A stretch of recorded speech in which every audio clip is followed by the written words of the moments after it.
সুপ্রিয় দর্শক মণ্ডলী, আজকের এই ভিডিওতে আমরা ২০২৪-২৫ অর্থবছরের প্রস্তাবিত বাজেট সম্পর্কে আলোচনা করব।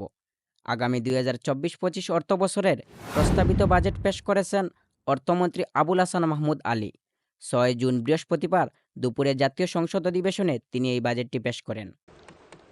আমি আবুল হাসান মাহমুদ আলী, অর্থমন্ত্রী, ২০২৩-২৪ অর্থবছরের সম্পূরক বাজেট এবং এই বাজেটে যেসব পণ্যের দাম বাড়বে: মোবাইলের SMS call rate, cigarette, air conditioner ও রেফ্রিজারেটর, কাজু বাদাম, আইসক্রিম, পানির ফিল্টার, LED বাল্ব, গাড়ি কনভার্সন খরচ, furnace oil, lube oil, mineral lube oil ও বেজ অয়েল, ফিলিং স্টেশন স্থাপন, CNG কনভার্সন কিট ও সিলিন্ডার, বিদ্যুৎ কেন্দ্রের ইকুইপমেন্ট, ইপিজেডর আমদানিকৃত যন্ত্রপাতি ও নির্মাণ সামগ্রী, carbonated beverage, amusement park, theme park ও পর্যটন।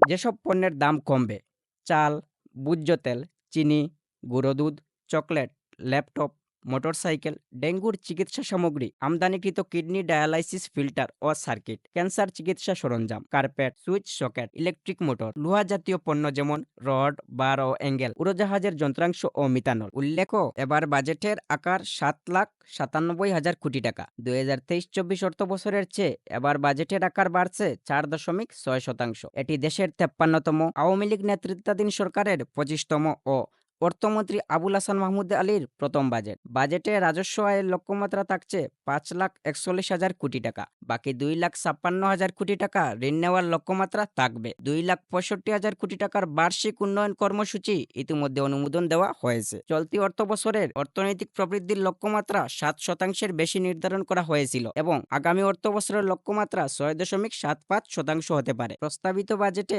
সরকার ৫,৪১,০০০ কোটি টাকা রাজস্ব সংগ্রহের লক্ষ্যমাত্রা নিয়েছে, যা গত অর্থবছরের তুলনায় প্রায় ৪১,০০০ কোটি টাকা বেশি। দর্শকরা, কেমন লাগলো আমাদের আজকের ভিডিও তা অবশ্যই কমেন্ট করে জানাবেন। এরকম আরও ভিডিও পেতে দয়া করে আমাদের চ্যানেলটি সাবস্ক্রাইব করুন আর হ্যাঁ, শেয়ার করতে ভুলবেন না।